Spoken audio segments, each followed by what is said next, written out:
Hey, it's Justin Harvey. Thanks for tuning in to the Anesthesia and Pain Management Success podcast.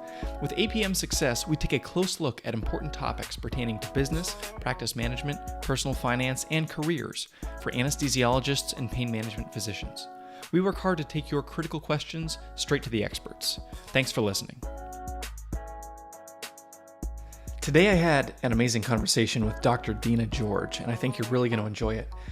We talked about some of the challenges that physicians face whenever they are trying to transition from just being, we'll call it in air quotes, a regular physician into something more entrepreneurial, to start some kind of venture either within their practice or a total separate side business or some other type of endeavor.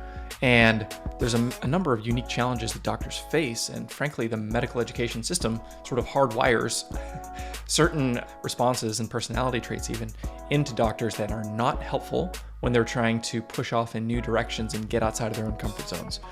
Dr. George is a physician life and business coach, and she helps doctors work through these challenges and to develop the best version of themselves that they can find and to allow them to be freed to help the world in whatever the way they feel called. So, hope you find this conversation as enjoyable as I did having it.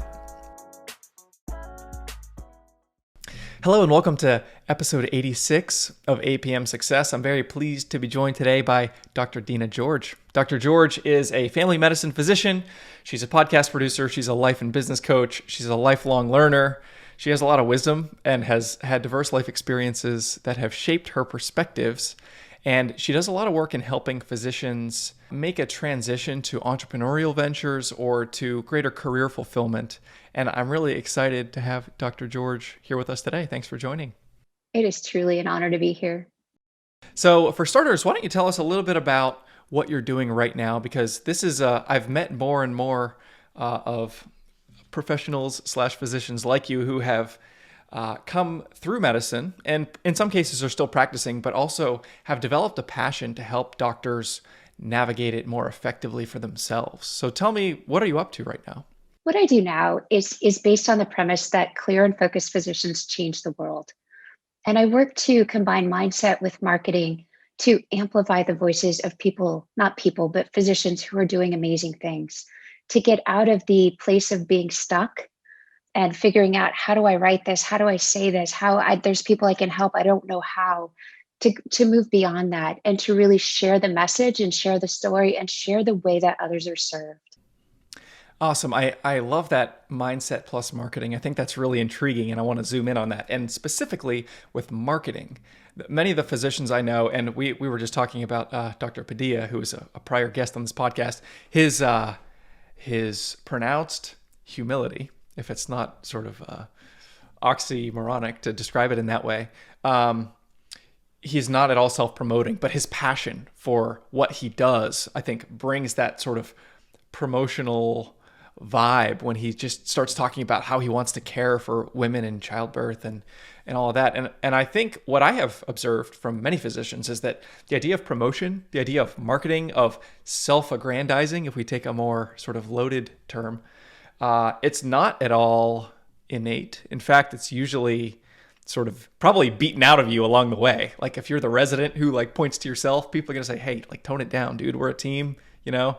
And I'm curious, do you find that physicians, if they're doing something in terms of self-employment or some other endeavor that requires marketing or promotion or saying, hey, I've got an idea and I want people to know about it, do you find that there's sort of a hardwired, internal mechanism that holds them back from being able to do that? And how do you sort of work with that?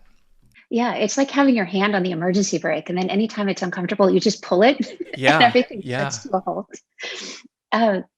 So I agree. When we think about selling, we think about that cheesy feeling, that hustling, that trying to convince others of what we do and that they need it and they should buy it. Like somebody running up to you in a mall and being like, you have to buy this right now. No. And in fact, I know so many professionals that are like, if that's the way to do it, I'm out. I don't want any part of it.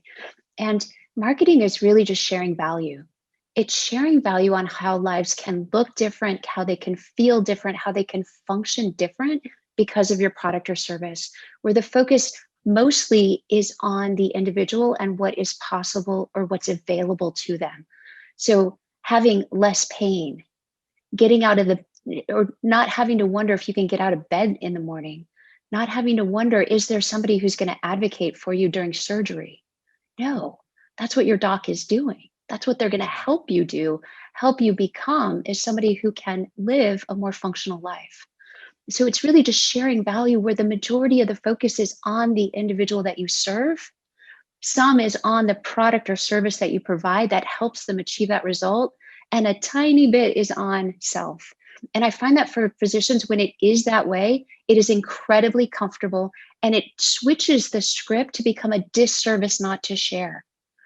It would be like sitting in a restaurant and somebody's choking and you saying to the person you're with, oh, I know how to do the Heimlich, but just whispering it, like not standing up and walking over. Yeah. So tell me, where have you seen this of late? Can you give us a couple examples? And does it usually apply to like the medical practice, or is it more other outside ventures when you're working with physicians?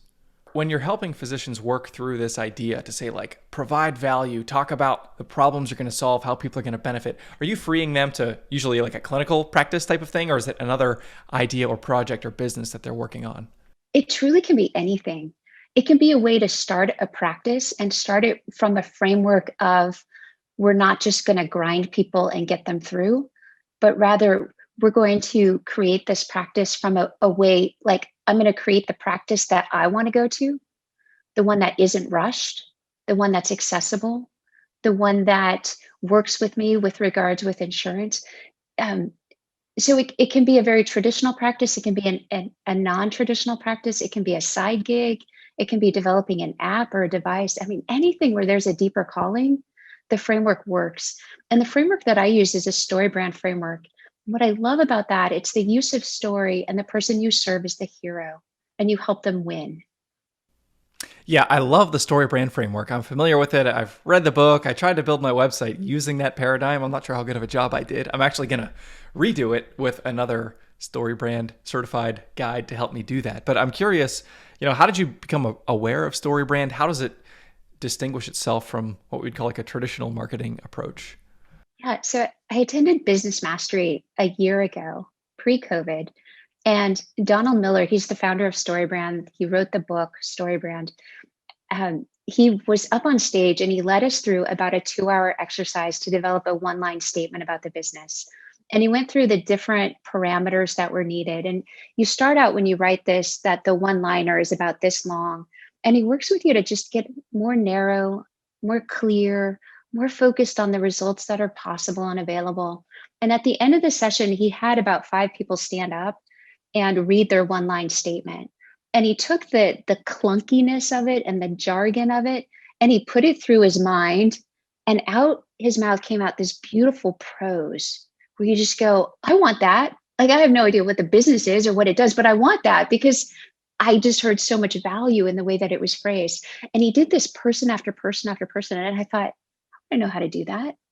I want to be able to take something that's clunky and cumbersome and is full of passion, but it's just too wordy to really convey a message and come out with clarity and focus and to have it be of service to others. And so I went through the training in May, and this has been the path since then.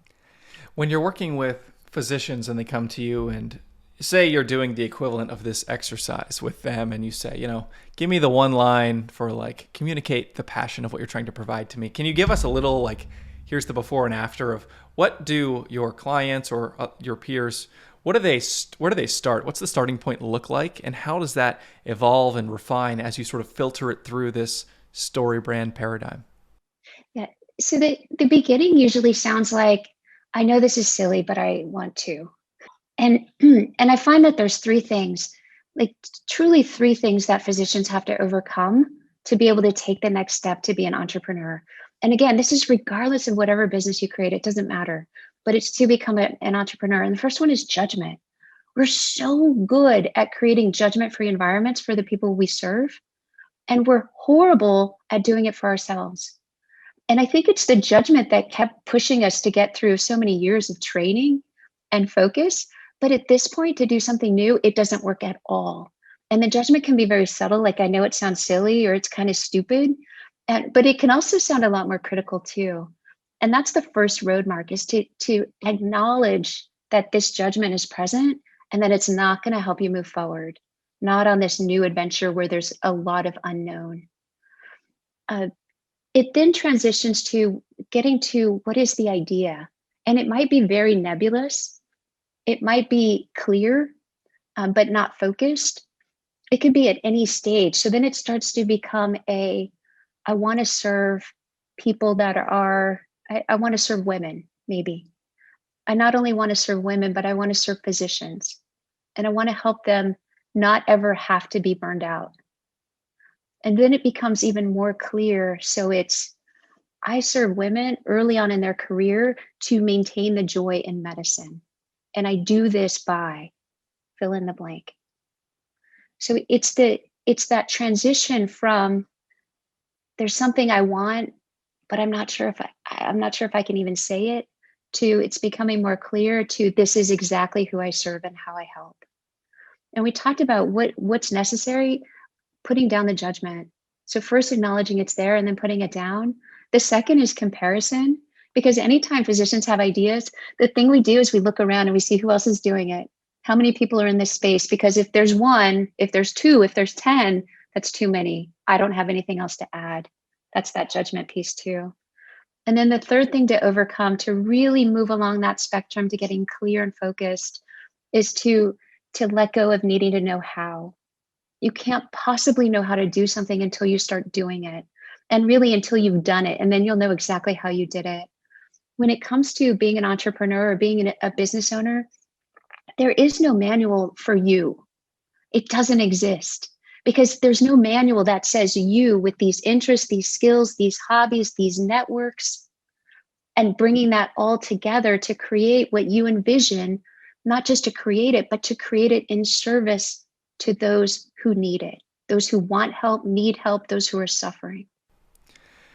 That is profound. And I love the example that you gave of, I want to work with and serve women, to women physicians, to early career female physicians, to help them maintain the joy of medicine. I think that progression really encapsulates this principle. And I went from thinking, oh yeah, you've eliminated, 48% of the population of the earth, but we're still talking about 3+ billion people that you want to serve, narrowing it all the way down to, holy cow, if I saw that on a billboard, I would want my wife to talk to that person. I would want my female clients to talk to that person. And I think this message is really critical to get out to many of the female physicians that I know.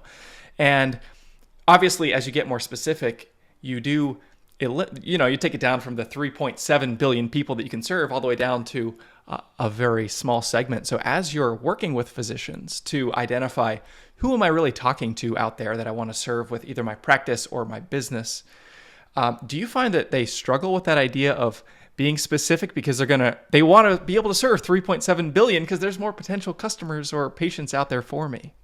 Right. It's uncomfortable to exclude others. And the way that I frame it, because it's all about mindset, and it's about shifting to the mindset that's inspiring. So shifting into, you're not excluding anybody when you narrow down. Everyone is welcome.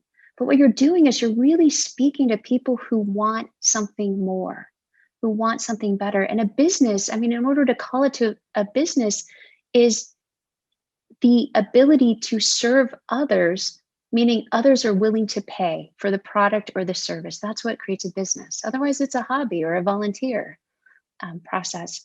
So it's uncomfortable to narrow down the message, but it's so much easier to know who you're speaking to and to share the value of what you offer, because you can share the results for them.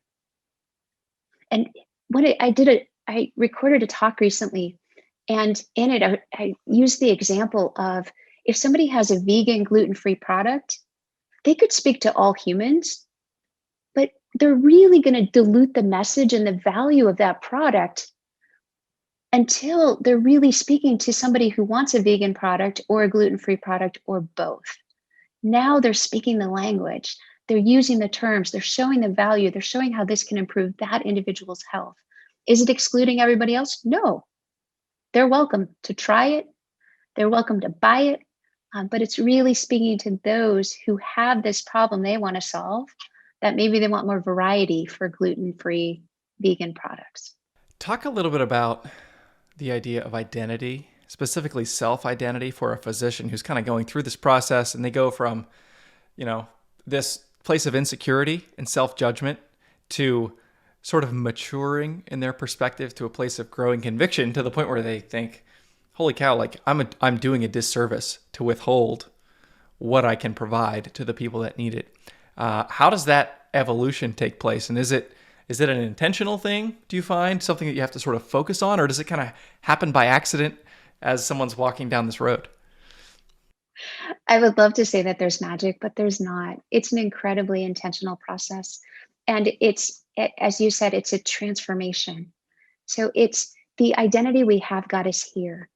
But when we're working to grow our life, when we're working to do what we consider better, when we're working especially to create something that is unknown, we have to shift into the identity of somebody who is willing to keep going, who is willing to learn, willing to create, willing to ride the bike as many times as it takes and get up every time you fall. And that identity is not intrinsic in the physician mentality. Like, we paid our dues, we trained, we got here, but not many of us really take risks when it comes to our patient care. We rely on what's proven or what we know to be effective or what consensus holds. And then in extreme or times of emergency, if there are no other options, that's where we can become creative. For many of us, that's not often. So it's taking on this new intentional identity. And here's what it means.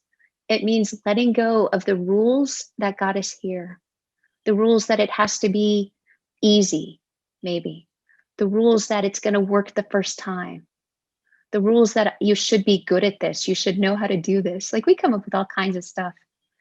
Because we're masters within our physician work, it's like it should be that way in everything. Absolutely. It's funny. My wife and I have this running joke that she's the rule follower of our couple, and I'm the rule breaker, or the one who's a little more, edgy in the way that we live our lives. And I think that wiring in her instance is part of what makes her an excellent clinician. It's because you can assess a situation, understand what the consensus says, and decisively enact the consensus treatment. And that is a huge asset for somebody who's making decisions in the OR. But I think in entrepreneurship, that reflex, I think you distilled it perfectly when you said, I'm going to look around, I'm going to see what is the idea that I have, who else is doing it, how many people succeed, is there room for me out there? And it's that same paradigm, but in entrepreneurship, in business, in serving the general public, it doesn't have the same value. It's actually, I think we agree that it's bad. It's not effective. It hampers your ability to build what you are trying to move toward.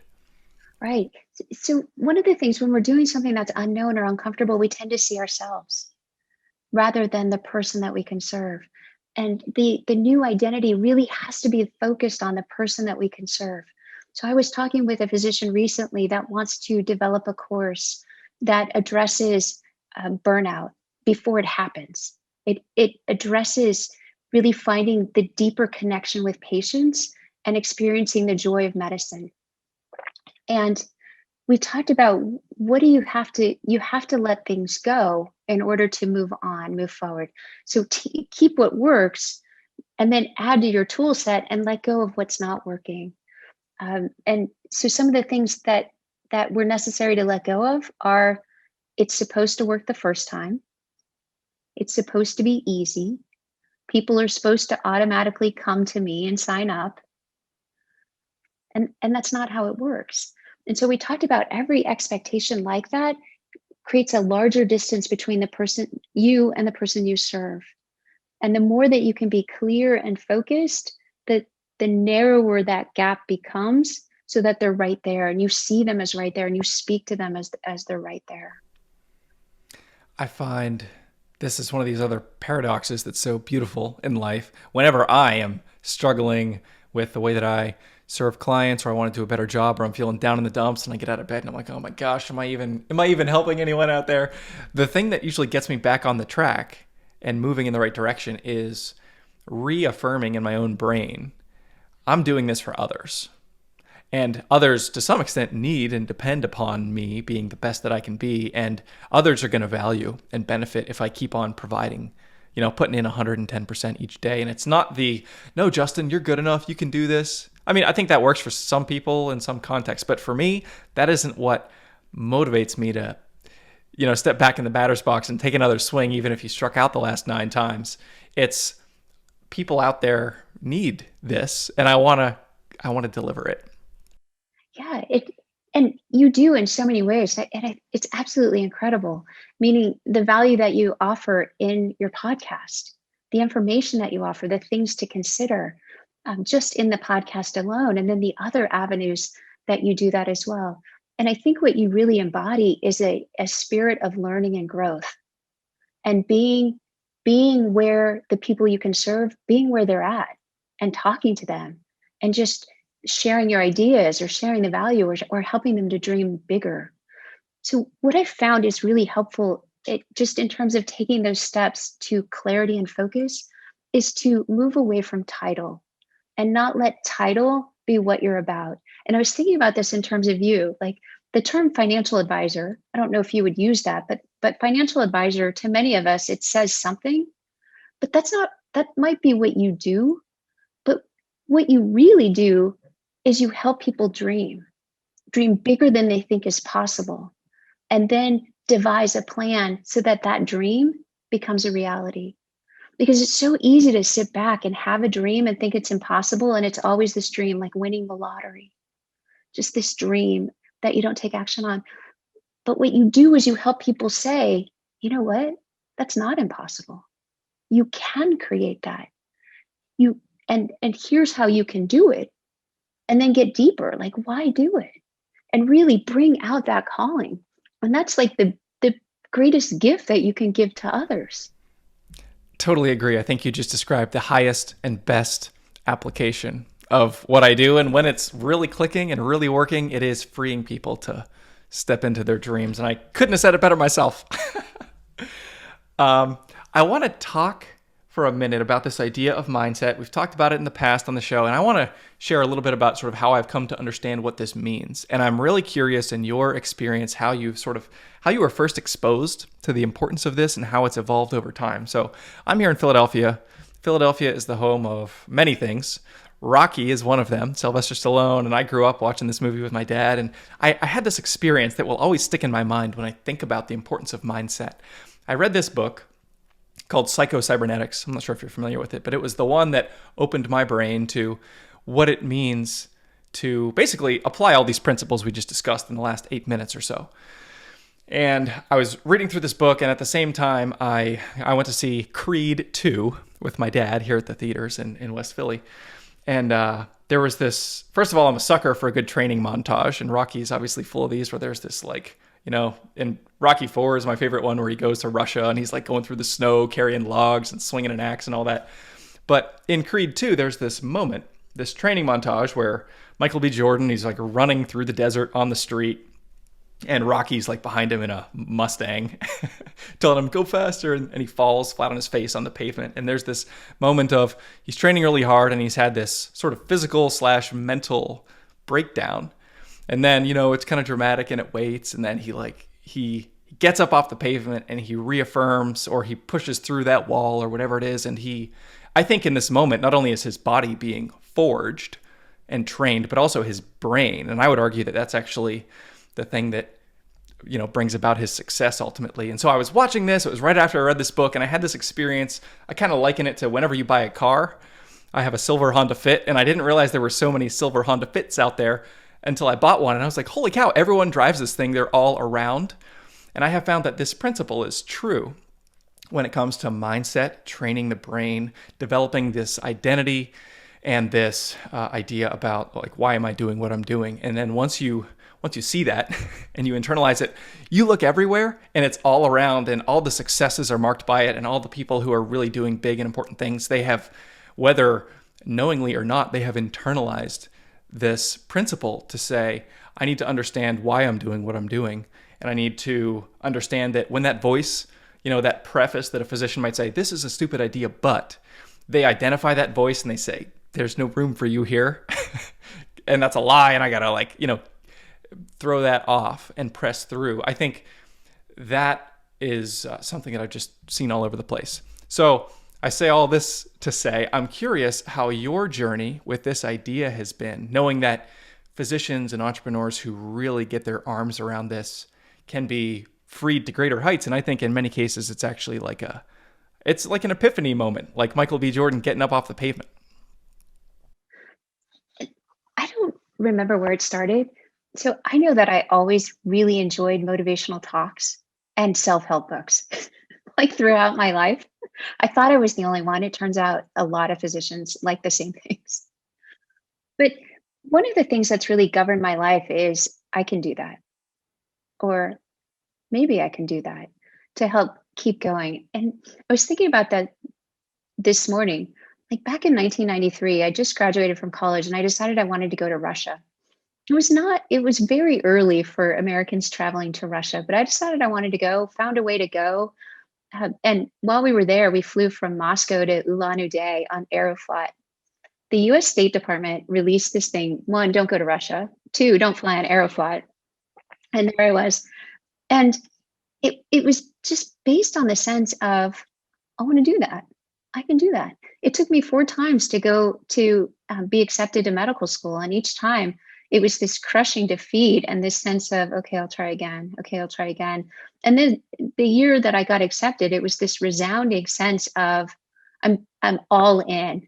Everything I've got is going into this application, and then I'm complete. Whether I'm accepted or not, I'm complete. And you described exactly the process, which is identifying all that limiting chatter that comes up. And that's the human brain.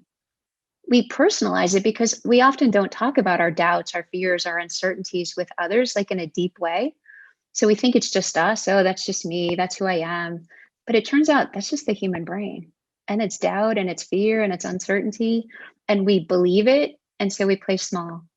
And the difference between people is not their capability, it's just what they listen to. So if we listen to that chatter, we're going to play small, we're going to stay comfortable, we're going to do what we know how to do. And those that don't listen, they're the ones that are saying, you know what, I don't believe that. I'm not going to tolerate that anymore. I'm not going to tolerate speaking to myself differently than I would speak to a patient, or I'd speak to my spouse, or I'd speak to my child. I'm only going to speak to myself that way. And every time I fall down, I'm going to stand back up. That doesn't mean I have to keep doing the same thing that I'm doing. It means I'm going to stand back up. I'm going to hold my head up, and I'm going to decide what comes next, rather than my mind telling me I failed, I've been defeated, this will never work. Absolutely. It's funny you say that. I was working my way through 12 Rules for Life by Jordan Peterson. He's a Canadian psychologist, and it's like chapter 2. It's like one of these rules that if you follow it, you'll be a better person and you'll achieve more and all that. And one of the things he says is, paraphrasing, I'm going to treat myself at least as nicely as I treat other people. And he makes this observation of people who are just have trouble. For example, he uses the example of taking your medicine, and how the deep irony here, like, people don't take the scripts that physicians write for them, and as a result, they have problems either like abusing drugs or just chronic issues that don't get treated. And he makes the observation, whenever that same person has a script that is written for their dog, they have a much higher compliance of helping their dog take the pills that they need to take on the the times that they need to take them. And he says, shouldn't you at least treat yourself with the same dignity that you treat your dog? And that's kind of a funny example, but I think it's absolutely right. Like, would you say that? Like, if someone said, hey, I have an idea, here's what it is. Would you say, oh, that's stupid and silly, and maybe you shouldn't try? Like, I mean, you might, but you'd be a jerk and you shouldn't. And if you say, no, I wouldn't shoot down someone's idea while they're kind of in this vulnerable place and trying to brainstorm, you would probably, if you're a good person and you care about them, you'd want to encourage it and help make it better and improve it. And this idea of being at least as kind to yourself as you would be to others in that context, I think is profound, or at least as kind to yourself as you would to your canine, to put it in more, interesting language. Yeah, and it's so simple, and it's like so complex at the same time.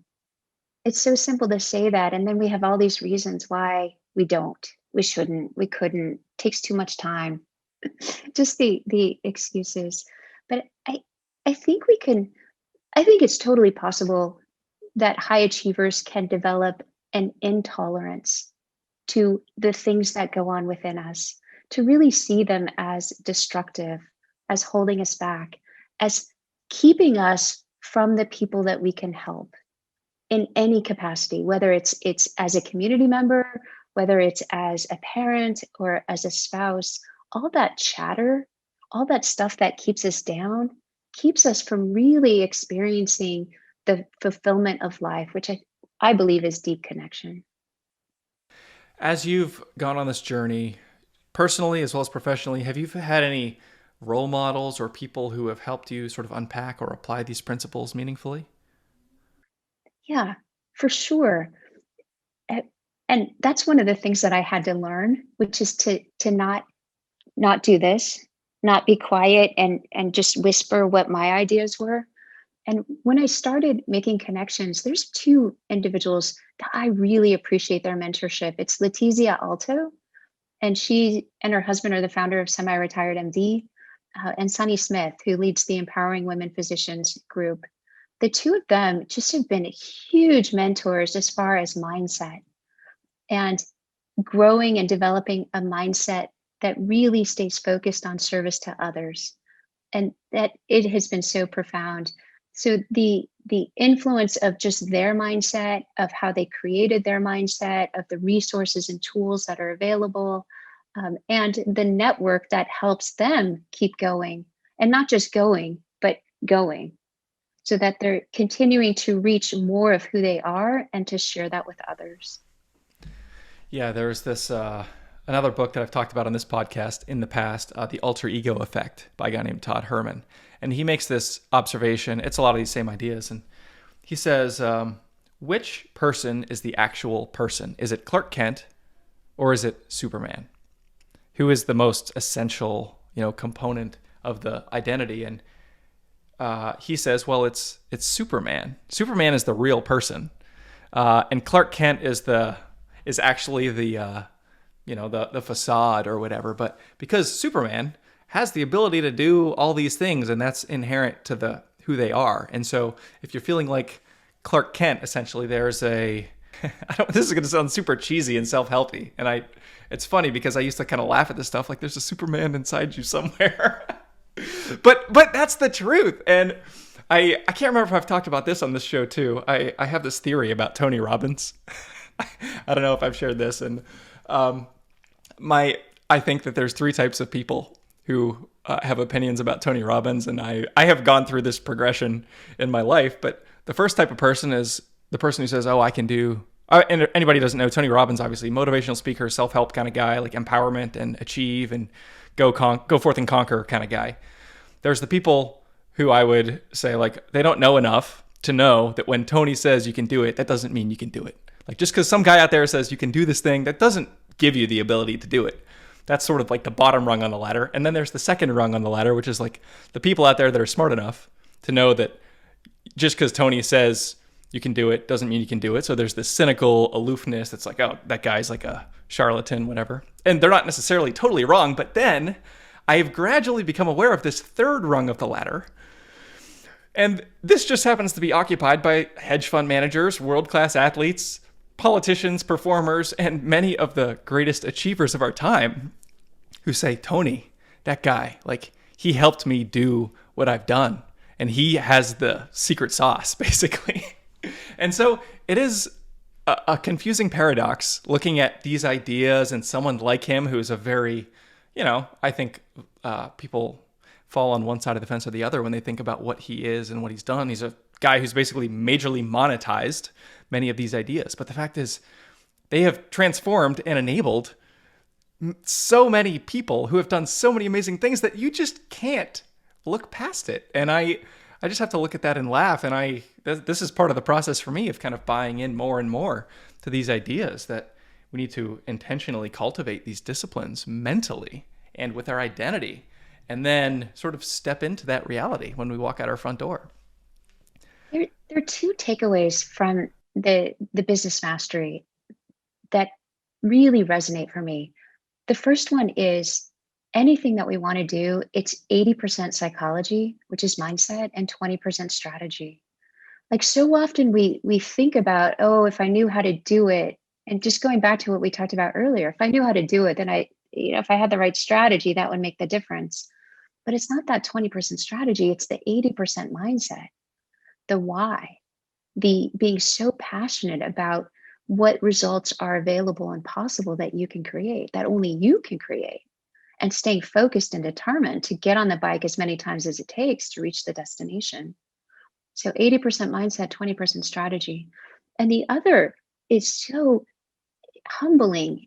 There are two fundamental fears in most people: the fear of not being good enough and the fear of not being worthy of love. And when we think about those two things and how often they come up for the individual, it's incredibly humbling, because that's what limits us. If we think we're not good enough, we're only going to get so far. If we think that others are going to judge us, if they're not going to want to be around us, if they're not going to love us, we're only going to get so far. So it's like overcoming these human things puts us on the trajectory to really create the impossible, to declare it's not impossible, it's now become possible, and to be the one to create it and bring it to life. Couldn't agree more.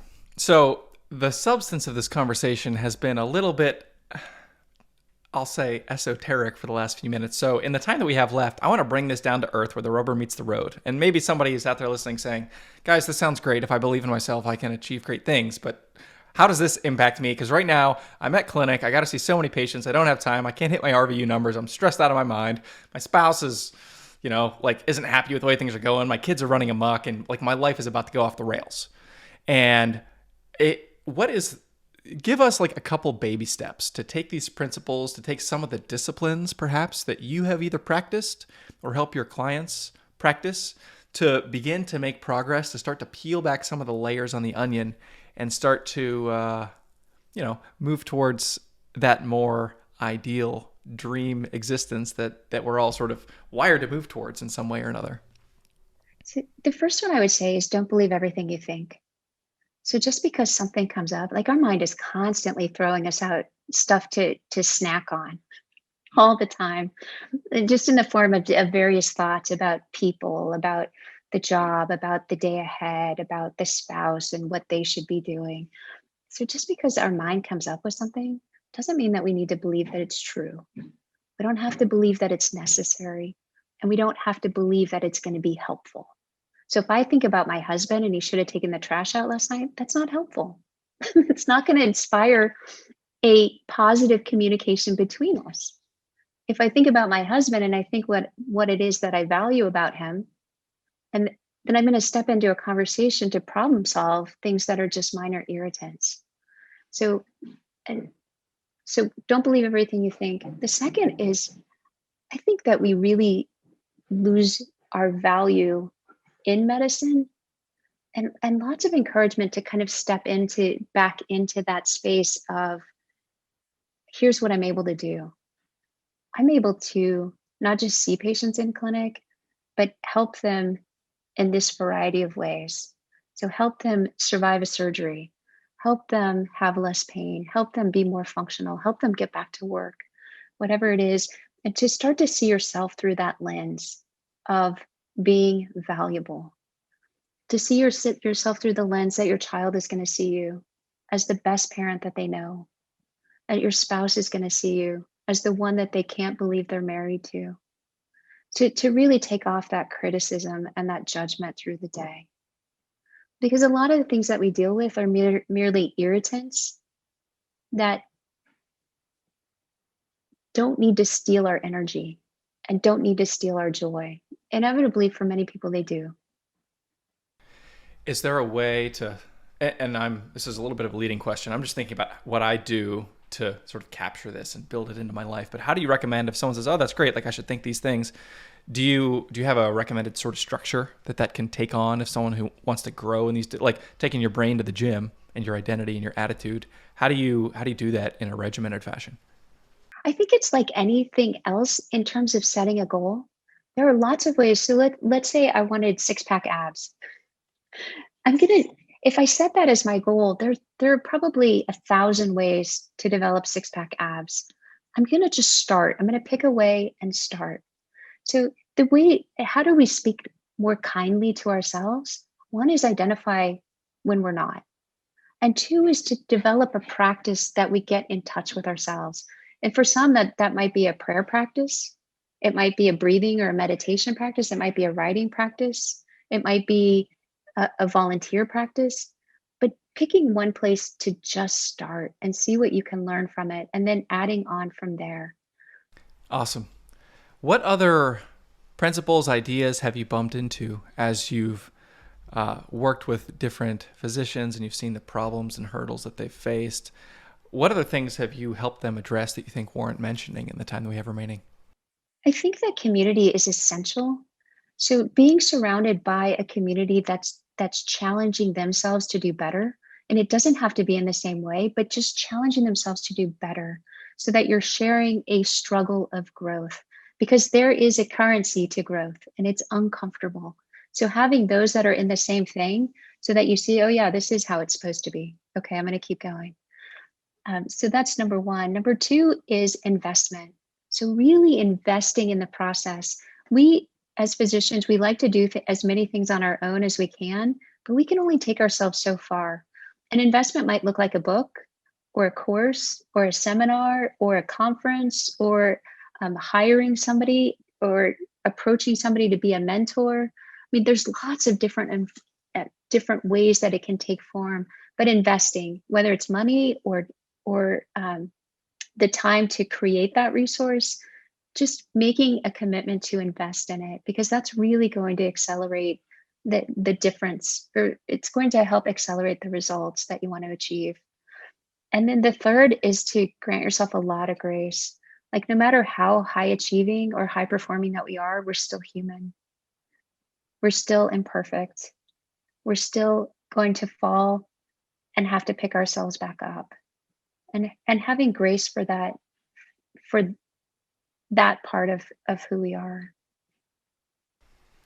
If there's somebody out there listening thinking, holy cow, I need to talk to Dr. George immediately and have her help me fix my wagon, how can people get in touch with you?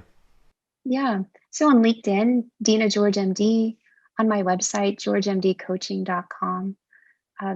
I'd be happy to help. I think that the physician community is amazing. And it's truly an honor to be here and to see the way that you serve and how you're committed to serving with ethics, with standards, with transparency, with integrity. And it's just a joy to see you do that. And it's a joy to help amplifying the voices that are doing great things. Awesome. Well, thank you for those kind words. I'm blushing here for anybody who's listening to this on the YouTube channel. Dr. George, thank you for your time today. It's been a pleasure speaking with you. Thank you so very much. I really appreciate it. If you liked what you heard this week, head on over to apmsuccess.com, where you can find more content and free resources to help you build a successful career in anesthesia and pain management. If you wanted to leave a review in iTunes, I'd also really appreciate it. Thanks for using some of your valuable time to join me today on APM Success.